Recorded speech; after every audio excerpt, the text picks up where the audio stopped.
কিছু আছে তেলবাজ।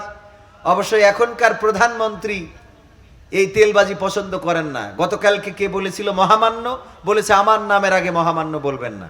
এটা ঠিক আছে না ঠিক নাই? এইটাই ঠিক, কারণ এত তেলবাজি করার দরকার নাই তো।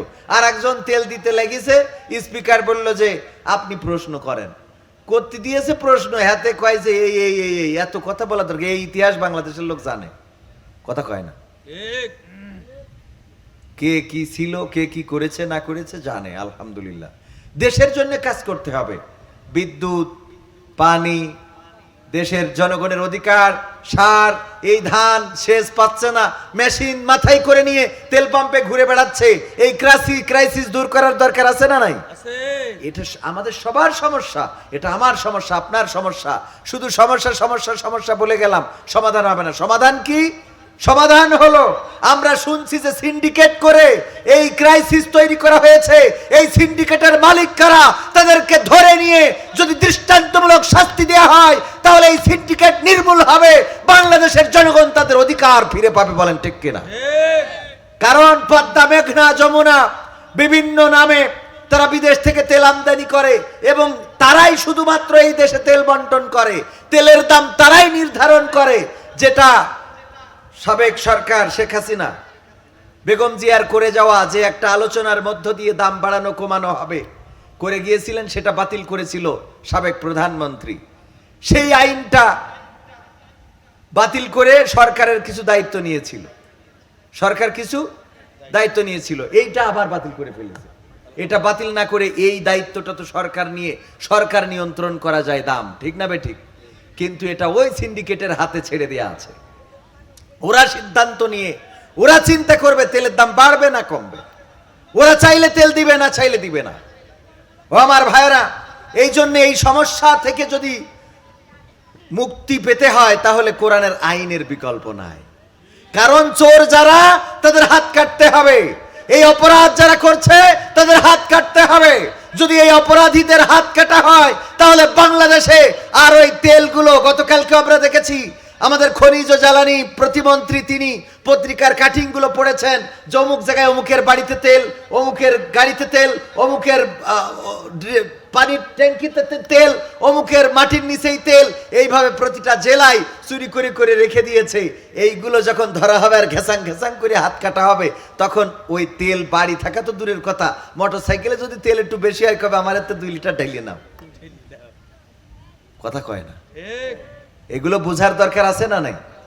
এই জন্য আইন লাগবে কার? আল্লাহর। আল্লাহর আইন ছাড়া এই সমাজে শান্তি আসবে না। আল্লাহর আইন ছাড়া এই সমাজের মুক্তি আসবে না। কোরআনের আইন ছাড়া আমার যুব সমাজও মুক্তি পাবে না। কোরআনের আইন যদি কায়েম হয়ে যেত, আমার যুবকেরা ওরা আদর্শের পথে পরিচালিত হতো। নামাজ যদি কায়েম হয়ে যেত, নামাজ আজান হয়ে যাবে, সবাই মসজিদে চলে যাবে। 5 বার যদি কেউ নামাজ পড়ে, বিশ্ব নবী সাল্লাল্লাহু আলাইহি ওয়াসাল্লাম বলেছেন, তোমাদের বাড়ির সামনে যদি কোনো পুকুর থাকে, আর সেই পুকুরে যদি 5 বার করে কেউ দিনে গোসল করে, বলো দেখি তার গায়ে কি কোনো ময়লা লাগবে? আল্লাহর নবীর সাহাবীরা বললেন, না, কোনো ময়লা লাগবে না। বিশ্ব নবী বললেন, ওগো আমার সাহাবীরা শুনে নাও, যদি কেউ 5 ওয়াক্ত নামাজ আদায় করে, 5 ওয়াক্ত সালাত যদি কেউ আদায় করে, তাইলে এই মানুষটা এমন হয়ে যায় যে তার আমল নামায় আর কোনো গুনাহ থাকে না। আমল নামায় আর কোনো গুনাহ থাকে না। আমার যুবকেরা মসজিদ মুখী হচ্ছে না, এখন পালসার মুখী, ক্যাফে মুখী, মার্কেট মুখী, আইফোন মুখী, এইগুলো হয়ে যাচ্ছে। এইগুলোই তারা দুনিয়ার এই চাকচিক্যের মধ্যে পড়ে গিয়েছে, দুনিয়ার এই সৌন্দর্যের মধ্যে পড়ে গিয়েছে। অথচ আমার রব বলেছেন, আল্লাযী খালাকাল মাউতা ওয়াল হায়াতা লিয়াবলুয়াকুম আইয়ুকুম আহসানু আমালা ওয়া হুয়াল আজিজুল গফুর।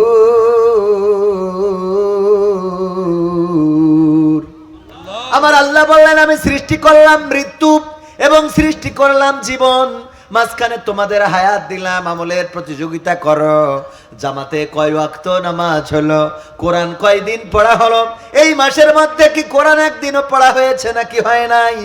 জাকাত কয় টাকা দিলাম, কত দান করলাম, সাদাকা করলাম, কতটুকু ভালো কাজ করলাম, কয়টা রুগীকে দেখতে গেলাম, অসুস্থ মানুষের পাশে দাঁড়ালাম, অসহায় মানুষের পাশে দাঁড়ালাম। এই ভালো কাজের প্রতিযোগিতা করা দরকার, কিন্তু আমরা এখন খারাপ কাজের প্রতিযোগিতায় আছি, বলেন ঠিক কিনা? আল ফাঁকি দেওয়ার প্রতিযোগিতায়, ধান ফসল করার প্রতিযোগিতায়, অমুকের ক্ষেতে ধান হয়েছে 30 মণ, আমার 32 মণ হওয়া লাগবে। অমুকের জমি আছে 5 বিঘা, আমার 10 বিঘা হওয়া লাগবে। অমুকের বাড়িতে ফ্রিজ আছে, আমার বাড়িতে ফ্রিজের সাথে এয়ার কন্ডিশনও থাকা লাগবে। এই প্রতিযোগিতা আছে না নাই?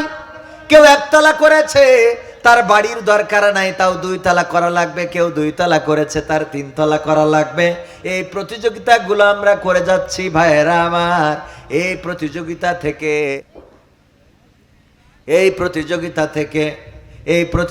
থেকে সরে এসে পরকালের জন্য প্রতিযোগিতা করতে হবে।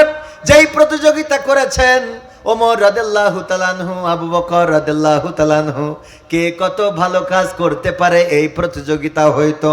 আল্লাহর নবী বললেন, কেউ যদি সালাম দেয়, সালাম দিলে কয় নাকি? 90 নাকি? আল্লাহর নবীর সাহাবীরা বললেন, ওগো নবী, আমরা একজনকে কতবার সালাম দিতে পারবো? বিশ্ব নবী বললেন, আড়াল হবে, তারপরে যখন আবার দেখা হবে তখনই তাকে সালাম দিবা। আল্লাহর নবীর সাহাবীরা যখন চলতেন, মাঝখানে যদি একটা গাছ পড়ে যেত, একজন গাছের এই পাশ দিয়ে আর একজন গাছের এই পাশ দিয়ে, এই যে গাছ পড়ে যতটুকু আড়াল হয়েছে, এই আড়াল হওয়ার কারণে আবার দেখা করেই সালাম দিয়ে দিত। আল্লাহু আকবার বলবেন না? আল্লাহু আকবার। আল্লাহ নবী বললেন, যতবার দেখা হবে ততবার কি করবা? সালাম দিবা। দেখা হবে, সালাম দিবা। আড়াল থেকে যখন চোখের আড়াল হয়ে গেল, আবার দেখা হলো, সালাম দিবা। গাছের আড়াল হয়েছে খালি, তো চোখের আড়াল হয়েছে না? একটুখানি আড়াল হয়েছে। এইটুক আড়াল হওয়ার কারণে আবার গাছের ওপাশে যেয়ে সালাম দিত, খেজুর গাছের ওপাশে যেয়ে আবার সালাম দিত। এই ছিল বিশ্বনবী সাল্লাল্লাহু আলাইহি সাল্লামের সাহাবীরা। তারপরেও তারা চিন্তা করতেন যে পরকালে কি হবে। ওসমান রাদিয়াল্লাহু তাআলা আনহু জান্নাতুল বাকিতে যখন যেতেন, জান্নাতুল বাকিতে ঢুকে কান্নাকাটি শুরু করে দিতেন।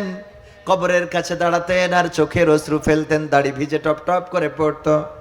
আল্লাহর নবীর সাহাবীরা বললেন, ওগো ওসমান, আল্লাহ রাব্বুল আলামিন আশারায়ে মুবাশশারা হিসাবে যে 10 জন সাহাবীর নাম আল্লাহর নবীর মাধ্যমে জানিয়েছেন, তার মধ্যে তো আপনি 3 নম্বরে আছেন।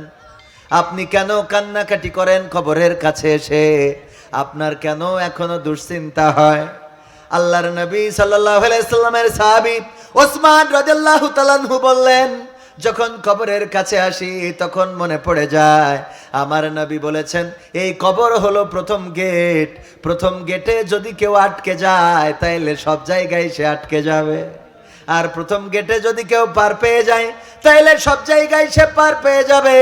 ওগো আমার সাহাবীরা, কবরের কাছে আসলেই আমার দুশ্চিন্তা ধরে বসে, না জানি এই গেটটা কেমন হবে, কি অবস্থায় পার হতে পারবো কি পারবো না, কি অবস্থা হবে এই গেটে, এই চিন্তা করে আমার চোখ থেকে অশ্রু বিগলিত হয়। বিশ্বনবী বললেন, ওগো আমার সাহাবীরা, ওগো আমার উম্মতেরা, আমি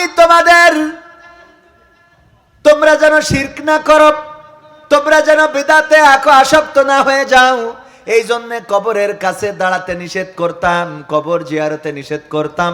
কিন্তু অনুমতি দিলাম এই জন্য, যাতে কবরের কাছে গেলে তোমাদের মৃত্যু ভয়টা জেগে ওঠে, জাগ্রত হয়, তোমরা যেন পরকালের ভয়ে ভীত হতে পারো, এই জন্য তোমাদের কবর জিয়ারতের অনুমতি দিলাম।